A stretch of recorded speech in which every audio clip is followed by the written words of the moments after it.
Dinasti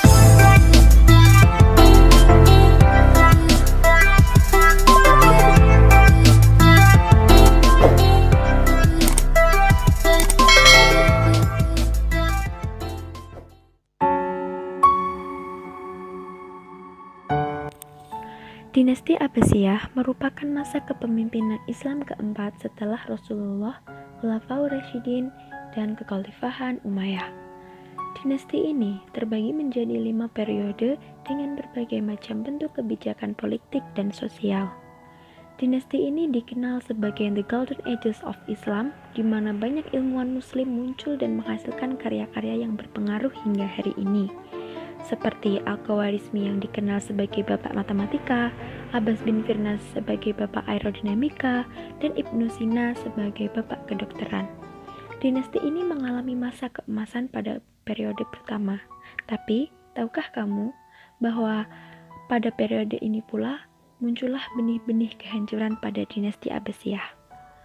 Pada periode pertama, Daulah Abbasiyah menjalin kerjasama dengan orang-orang Persia dan mengalami kemajuan yang sangat pesat.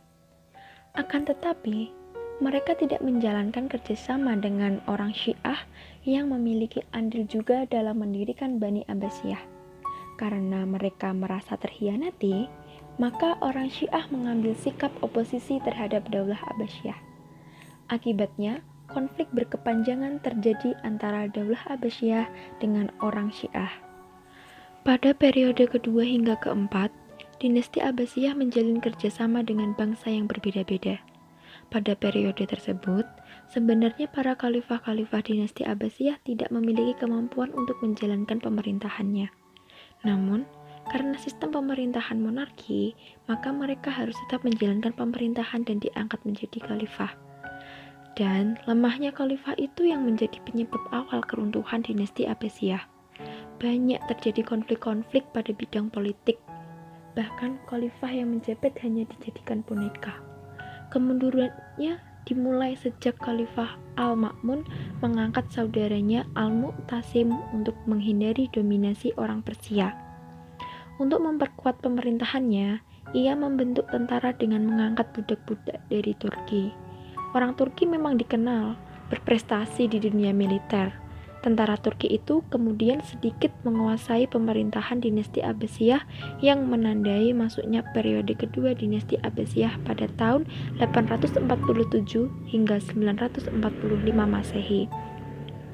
Khalifah pertama pada periode ini adalah Al-Muntawakil, yang kemudian dibunuh oleh anaknya sendiri Al-Muntasir. Hal tersebut dikarenakan hasutan tentara Turki. Setelah itu, pemerintahan dikuasai oleh politik orang-orang Turki, sehingga khalifah yang menjabat hanya dijadikan sebagai boneka. Setelah kekuasaan pusat pemerintahan dipegang oleh bangsa Turki, keluarga Bani Buwayhi yang merupakan sebuah keluarga Persia mulai mendekatkan diri ke pusat pemerintahan. Khalifah Al-Mustakfi meminta bantuan kepada Bani Buwayhi agar menekan orang Turki, dan Bani Buwayhi pun berhasil menyingkirkan Turki dan mulai mempengaruhi Bani Abbasiyah. Pada periode ini, Bani Abbasiyah tidak mampu menekan pengaruh dari Bani Buwayhi, termasuk tidak mampu berbuat apa-apa atas tindakan Bani Buwayhi yang memaksa rakyat untuk menganut paham Syiah. Çukurülbek dari Turki Saljuk dengan paham Ahlus Sunnah wal Jamaah berambisi untuk menentang apa yang dilakukan Bani Buwayhi. Mereka pun datang ke Baghdad untuk mengatasi masalah tersebut. Kehadirannya sebagai pertanda periode keempat dinasti Abbasiyah. Dimulai dari Khalifah Al-Qayyim sampai Khalifah An-Nasir. Kewibawaan dalam bidang agama pada masa ini dikembalikan. Masa pemerintahan ini terus menjaga keutuhan dan keamanan untuk membendung paham Syiah, serta mengembangkan manhaj Sunni yang dianut oleh mereka. Namun, kesalahan dari periode ini adalah memberlakukannya ketidakadilan terhadap orang-orang Kristen. Salah satunya adalah dengan memberlakukannya izin sebelum melakukan ziarah ke tanah suci mereka, Yerusalem. Terjadi persaingan pengaruh antara Islam dan Kristen, dan hal tersebut memicu terjadinya perang salib. Perang salib yang terjadi pada tahun 1127 Masehi muncul seorang pahlawan Islam yang masyhur sekaligus sebagai gubernur di Mosul yang bernama Imaduddin Zanki. Ia dan pasukannya dapat mengalahkan tentara salib di kota Aleppo dan Humah. Sejak saat itu, tentara salib mulai merasakan kekalahan. Namun, di sisi lain, perang salib ini mempunyai dampak positif, yaitu perdagangan antara Eropa Barat dan Asia Tengah meningkat.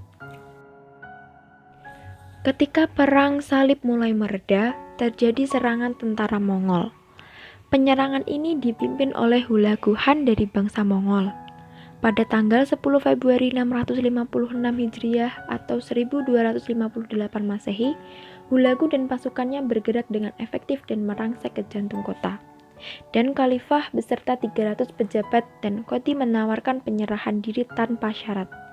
Selama 40 hari, pasukan Hulagu Han membunuh, menjarah, memperkosa wanita, dan membakar. Rumah-rumah ibadah dihancurkan. Bayi pun dibunuh bersama ibunya. Wanita hamil ditusuk perutnya. Buku-buku yang terkumpul di Baitul Hikmah dibakar dan dibuang ke sungai Tigris, sehingga sungai yang semula jernih menjadi hitam, dan sebagai salah satu faktor hilangnya karya-karya umat muslim dalam bidang ilmu pengetahuan.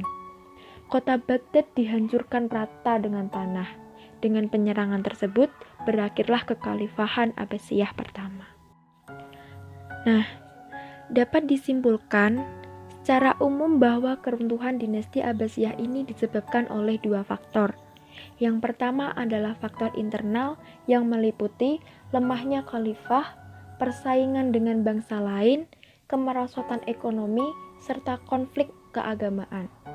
Yang kedua yaitu faktor eksternal. Yang pertama adalah perang salib, dan yang kedua adalah perang Hulagu Han dari bangsa Mongol.